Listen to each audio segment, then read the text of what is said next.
تازہ ترین ویڈیوز کے لیے چینل کو سبسکرائب کر کے بیل آئیکن اور آل نوٹیفیکیشن پر کلک کریں تاکہ آپ کو ملے ہر اپڈیٹ سب سے پہلے۔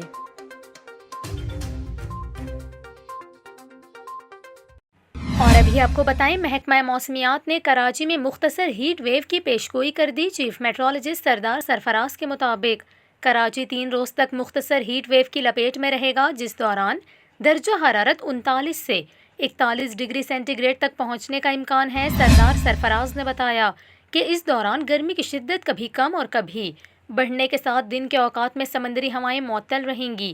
چیف میٹرولوجسٹ کا کہنا تھا کہ افغانستان اور مغربی بلوچستان پر ہوا کا زائد دباؤ موجود ہے، جس کی وجہ سے شمال مغرب سے گرم اور خشک ہوائیں چلیں گی۔ اس کے علاوہ انہوں نے مزید کہا کہ 2 اپریل سے موسم بہتر ہو جائے گا اور رمضان کے پہلے ہفتے میں درجہ حرارت 34 سے 35 ڈگری سینٹی گریڈ تک رہے گا، جبکہ 8 اپریل کے بعد گرمی کی شدت میں ایک بار پھر اضافے کا امکان ہے۔ چیف میٹرولوجسٹ کا کہنا تھا کہ سندھ کے دیگر اضلاع میں گرمی بڑھے گی اور موسم خشک رہے گا، جبکہ درجہ حرارت 43 سے 45 ڈگری سینٹی گریڈ تک پہنچنے کا امکان ہے۔